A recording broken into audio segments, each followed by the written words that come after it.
శంబల విశ్వశక్తి కేంద్రము అనేది ఇట్లా 2006లో స్థాపించాము. కానీ చాలామంది ఒక మంచి ఉద్దేశంతో ఒక దేవస్థానమైన ఒక దేవాలయము అలా కొన్ని ఫండ్స్ డొనేషన్స్ అన్ని కలెక్ట్ చేసి సంకల్పించి చేస్తూ ఉంటారు. ఒక్కొక్క అవతారం మనకు దిగుతూ వచ్చింది కదా. ఇప్పుడు మరి కలియుగంలో కలికి అవతరణ జరుగుతుంది అని మనమందరము తెలుసుకుంటున్నాం పురాణాల ద్వారా. భవిష్యత్ పురాణంలో కూడా చెప్పి ఉంది కలికి అవతరణ జరుగుతుంది. యదా యదా హి ధర్మస్య గ్లానిర్భవతి భారత అభ్యుత్థానం అధర్మస్య తదాత్మాహం సృజామి. ఇది ఆ భగవంతుడు జగద్గురు శ్రీకృష్ణ పరమాత్మ చెప్పున్నా. ఎప్పుడెప్పుడైతే గ్లాని ధర్మము అనేది లేకుండా ఉంటుందో, ఆ గ్యాప్ ఉంటుందో, గ్లాని అంటే ఒక గ్యాప్, ఆ ధర్మము అనేది తగ్గిపోతూ ఉంటే నేనే సృజించుకొని అవతరిస్తాను అని చెప్పారు. మరి ఇప్పుడు ఈ యుగంలో కలికి అవతరణ జరగాల్సిన అవసరం ఉంది. పూజ్య శ్రీ శ్రీరామకృష్ణ సమర్థ సద్గురుదేవులు ఎవరైతే ఈ మౌంట్ శంబల విశ్వశక్తి కేంద్రాన్ని పరమగురు మండలి యొక్క వారి యొక్క సూచించిన విధంగా, వారు సంకల్పించిన విధంగా ఈ యొక్క క్షేత్రాన్ని, ఈ స్థలంలో వారందరూ సుప్రీం మాస్టర్స్ వారందరూ సంకల్పించి ఒక అద్భుతమైన లక్ష్యమైన ఒకే ధర్మం, ఒకే విశ్వం, ఒకే మతం, ఒకే భాష, విశ్వ సౌభ్రాతృత్వం గురించి ఇప్పుడు ఈ మౌంట్ శంబల విశ్వశక్తి కేంద్రం అనేది స్థాపింపబడింది. హిమాలయాల్లో ఉన్న పరమగురు మండలి యొక్క లక్ష్యం వారు నెరవేరడానికే మన పూజ్య శ్రీ శ్రీరామకృష్ణ సమర్థ సద్గురుదేవుల ద్వారా ఇది స్థాపింపబడింది.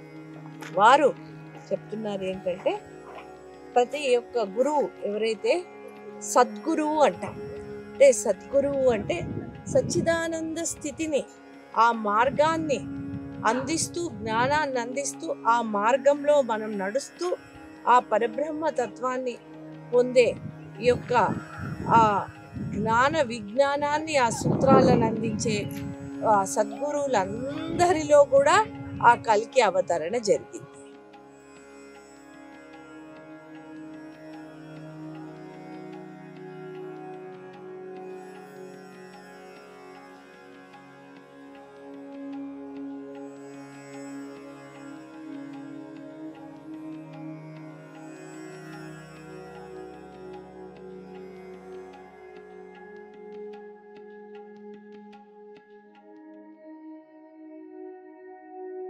ఇది శంబల గోశాల.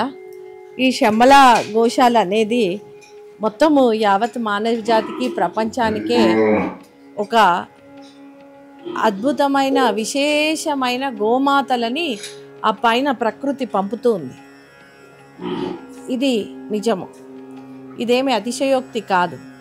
ఎందుకు అంటే ప్రతి ఒక్క గోమాత కూడా చాలా విశేషమైన పర్వదినాన్నే జన్మిస్తాయి. ఎంత మాకే ఆశ్చర్యకరమవుతుంది. ప్రతి పర్వదినమున ఉగాది మొదలుకొని మనకు విజయదశమి కానివ్వండి, మనకు శ్రావణ శుక్రవారం కానివ్వండి, ముఖ్యంగా శ్రీరామనవమి, శ్రీకృష్ణాష్టమి, ఇలాంటి పర్వదినాల్లో అవన్నీ ఒక్కొక్క గోమాత పుడుతూ ఉంటుంది, జన్మ తీసుకుంటుంది. ఎంత మాకే ఒక ఆశ్చర్యకరంగా ఉంటుంది. ఒకరోజు ఒక గోదూడ జన్మించింది. నేను అనుకున్నాను, ఇవాళ ఏం పర్వదినం ఉంది, ఒక గోమాత వచ్చేసింది, ఆ రోజు మేల్ పేదూడ పుట్టింది అన్నట్టు. ఏంటబ్బా అని అనుకుంటే ఆ రోజు ఆదిశంకరాచార్యులు వారి జన్మదినం. అలా విశేషమైన పర్వదినంలోనే ఈ గోమాతలన్నీ కూడా జన్మ తీసుకున్నాయి, ప్రతి ఒక్క గోమాత. అలాగే జగన్నాథ రథయాత్ర రోజు అలా ఆ ఒక్కొక్క శక్తి దిగుతూ ఉంది. మొన్న విశ్వావసు నామ సంవత్సర ఉగాది రోజున 2 జన్మించాయి, 2 గోమాతలు. అసలు ఎంత ఆనందమైందో. అంతేకాదు దివ్యాత్మ స్వరూపులారా, మన శ్రీరాములల్లా ప్రతిష్టాపన అయినప్పుడు కిందటి సంవత్సరంన ఆ రోజు మధ్యాహ్నం 3 గంటలకి ఒక గోమాతకు ముందు పేదూడ పుట్టినప్పుడు శ్రీరామ అని పెట్టుకున్నాం. ఒక 20 నిమిషాల్లోనే మళ్ళీ గోమాత పుట్టింది, సీతాదేవి అని పెట్టుకున్నాం. కానీ అది మామూలుగా మన యొక్క జ్యోతిష శాస్త్రంలో ఉన్న పర్వదినం కాదు కదా. అది మనం పెట్టుకున్న ఒక రోజు ప్రతిష్టాపన మహోత్సవ రోజు. అలాంటి రోజున కూడా 2 జన్మించాయి చూడండి. ఒక మహాశక్తిని అలా దింపుతున్నాయి. ఆ ప్రకృతి, అమ్మవారు, ఆ భగవంతుడు, పరబ్రహ్మ, ఈ శక్తులను ఉపయోగించుకోండి. ఇక్కడ నుండి ఈ శక్తి అంతా విస్తృతమవుతుంది. శమల విశ్వశక్తి కేంద్రం అందుకే ఉంది. ఇది శక్తి కేంద్రం కూడా కాదు, విశ్వశక్తి కేంద్రము. యావత్ విశ్వానికి ఇక్కడ నుంచి శక్తి ప్రసరణ జరుగుతుంది. మానవుని దేవమానవునిగా మార్చే అద్భుతమైన శక్తి ధారలను ఇక్కడి నుంచే మొత్తం విస్తృతపరచడం జరుగుతూ ఉంది. అయితే ఈ మన మౌంట్ శంబల గోశాలలో 148 గోమాతలు ఇప్పుడున్నాయి. గోమాతలు ఇవి ఒంగోలు అన్నీ కూడా దేశవాళీ గోవులే.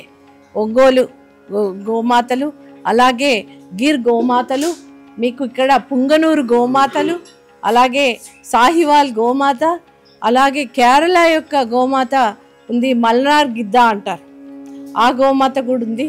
ఇలా వివిధ జాతుల యొక్క దేశవాళీ గోమాతలే ఇక్కడ మౌంట్ శంబలాలో ఉన్నాయి. ఈ మౌంట్ శంబల ఈ గోశాలలో ప్రతి పౌర్ణమి రోజున కూడా ఇక్కడ చంద్రగాయత్రి మహాయజ్ఞము జరుగుతుంది. గోమాతల మధ్యలో జరగడము మొత్తం యావత్ ప్రపంచంలోనే ఇది చాలా అరుదు.